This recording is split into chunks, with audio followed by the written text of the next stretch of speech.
And it's not only just from a standpoint of I'm going to be around a guy that I'm going to fight, you know, I'm, I'm going to be around Conor McGregor, who he brings a lot of personality, you know, everything that comes with that. I mean, what's kind of going through your head when you envision being around this guy and with cameras around and just your life, I guess, for the next couple of months?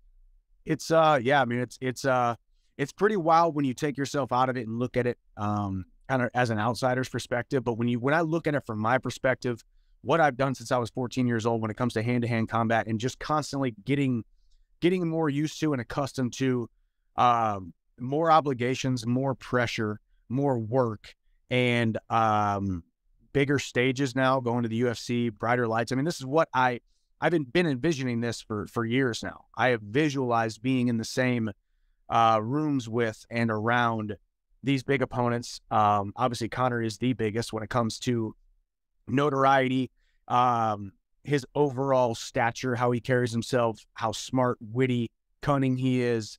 Obviously, enemy territory when it comes to the battlefield of the mind and how we're both going to have those conversations. Being stuck also in Vegas together for whatever it is, 4 or 6 weeks, however long it is.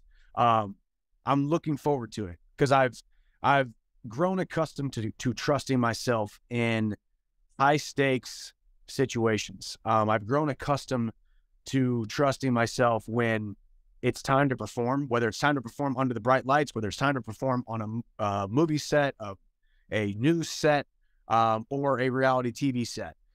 Can't tell you what's going to happen, what Conor's going to show up. We've seen a couple different versions of Conor as well.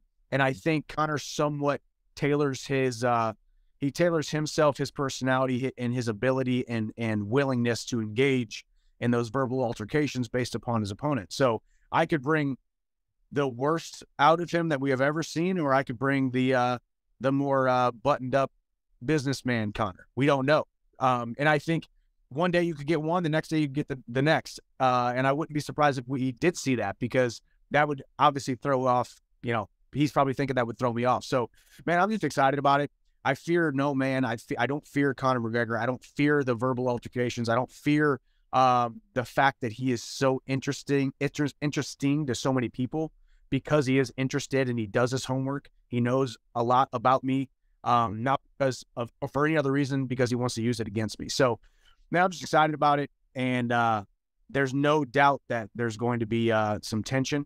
There's going to be some little animosity, little gamesmanship, the game within the game. The competition, as far as I'm concerned, we're stepping into that octagon later on this year, but the competition starts now. We're laying the groundwork right now, being stuck in Vegas together, and the pressures and the demands of wearing a mic all the time, having a camera on you all the time, and the pressures of taking these young lives and trying to turn one of them into a UFC fighter, getting a UFC contract, which is an opportunity that I am not going to take lightly. These young guys or gals, whatever weight they are, whatever age they are going to get the best out of me. And I think that's going to be a really awesome storyline on ESPN.